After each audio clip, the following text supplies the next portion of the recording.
మన ఇంట్లో కార్ తీసుకుంటే పోతామా పోమా? సో అప్పుడు వస్తే నాకు తెలిసింది మా బ్రదర్కి 1,82,000 వస్తున్నాయి వెస్టేజ్ డ్రో అని. అర్థమైందా? వెస్టేజ్ డ్రో 1,82,000 వస్తున్నాయి. ఒక కార్ తీసుకుంటుండు వెస్టేజ్ నుంచి, ఒక కార్ అచీవ్ చేస్తుంది అని చెప్పేసి అప్పుడు నాకు అర్థమై ఇన్ని లక్షలు ఎట్లా వస్తాయి.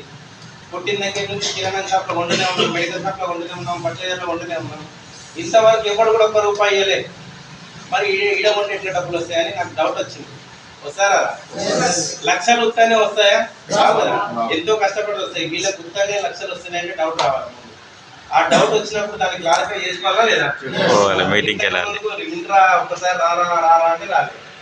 ఇప్పుడు నా మైండ్ ఏమనిపించింది, ఇది ఏదో తెలుసుకోవాలనిపించింది కాబట్టి నా అంతటే నేను వినాలనిపిస్తుంది కదా. సో అప్పుడు దీని గురించి తెలుసుకొని అప్పటి నుంచి జర్నీ చేయడం స్టార్ట్ చేసిందా. అప్పుడు నాకు దీంట్లో కనెక్ట్ అయిన పాయింట్ ఏంటంటే, దీంట్లో ప్యాసివ్ ఇన్కమ్ ఉంది. ఈ ఒక్క ఇన్కమ్ ఒక 5 నిమిషాల్లో మీకు చెప్పి క్లారిటీ ఇచ్చారు. ఓకేనా? ఇందులో ప్యాసివ్ ఇన్కమ్ ఉంది.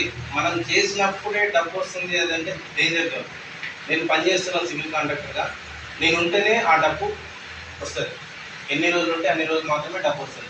దీన్ని యాక్టివ్ ఇన్కమ్ అంటారు. మనం ఉన్న చాలా మంది యాక్టివ్ ఇన్కమ్లోనే బతుకుతుంది. ప్యాసివ్ ఇన్కమ్ అనేది ఒకటి ఉందనేది కూడా మన సరౌండింగ్లో కాదు, ఎవరికి తెలియదు. 98% ఆఫ్ పీపుల్కి తెలియలేదు. డబుల్ పీ చేసిన వాళ్ళకి కూడా ప్యాసివ్ ఇన్కమ్ అనేది ఒకటి ఉంది. అది చాలా పవర్ఫుల్ ఇన్కమ్. రాయల్ ఇన్కమ్ అనేది చాలా మందికి తెలియదు. ఎందుకంటే మన సరౌండింగ్ అటువంటి ఎవరు బతకలేదు ప్యాసివ్ ఇన్కమ్ ఉన్నారు. అవునా కదా? ప్యాసివ్ ఇన్కమ్ అంటే ఐడియా ఉందా? యాక్టివ్ ఇన్కమ్ అంటే మనం అక్కడ యాక్టివ్గా ఉండి ఎవ్రీడే పని చేస్తేనే వచ్చే ఇన్కమ్ యాక్టివ్ ఇన్కమ్ అంటే. అర్థమైందా? మనం పని చేస్తూ ఉండాలి, మనం బతుకుండాలి, బతుకుండి కూడా యాక్టివ్గా ఉండాలి. అంటే నీరసంగా లేకుండా దాంట్లో పని చేస్తూ ఉంటేనే వచ్చే ఇన్కమ్. ఎగ్జాంపుల్, అటెండ్ పనికి వెళ్తారా లేదా? వెళ్తారు కదా. వాళ్ళు మార్నింగ్ వెళ్ళి ఈవినింగ్ వరకు బలంగా పని చేస్తేనే సాయంత్రం డబ్బులు వస్తాయి. అవునా కదా? ఇప్పుడు నెల జీతం చేసి ఉన్నారా, జాబ్ చేస్తూ ఉన్నారా లేదా? వాళ్ళు కూడా 1వ తారీఖు నుంచి 30వ తారీఖు వరకు కరెక్ట్ జాబ్ చేస్తేనే వాళ్ళకి డబ్బు వస్తుంది.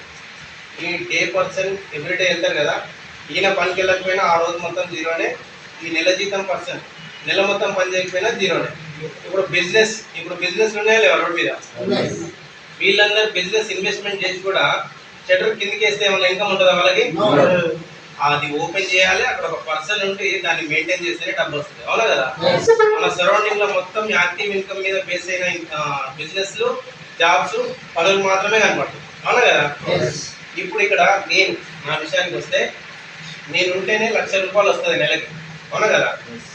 నేను ఉంటేనే డబ్బు వస్తుంది. అడ్డమీనికి పనికి వెళ్ళే వ్యక్తికి కూడా ఆ వ్యక్తి ఈరోజు పొద్దుగాల లేచి సాయంత్రం వరకు పని చేస్తేనే డబ్బు వస్తుంది. ఇప్పుడు అతనికి డబ్బు వస్తుంది పని చేస్తేనే, నాకు పని చేస్తేనే డబ్బు వస్తుంది. అర్థమైందా?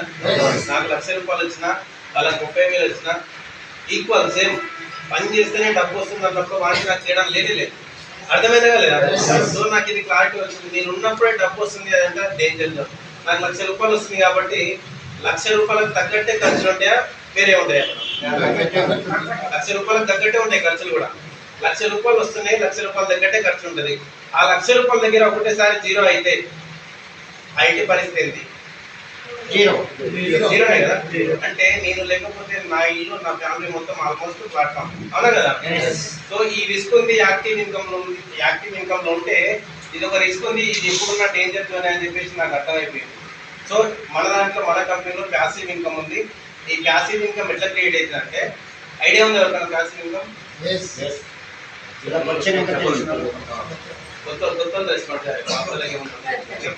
ఈ ప్యాసివ్ ఇన్కమ్ ఎట్లా క్రియేట్ అయ్యేదంటే, ఒక వ్యక్తి ఒక 2 నుంచి 5 సంవత్సరాలు కనుక దీంట్లో ప్యాసివ్ ఇన్కమ్ క్రియేట్ చేస్తే, ఆ వ్యక్తి చనిపోయినా, ఉన్నా లేకపోయినా కానీ తరాలు బతుకుతాయి. దీనే ప్యాసివ్ ఇన్కమ్ అంటే.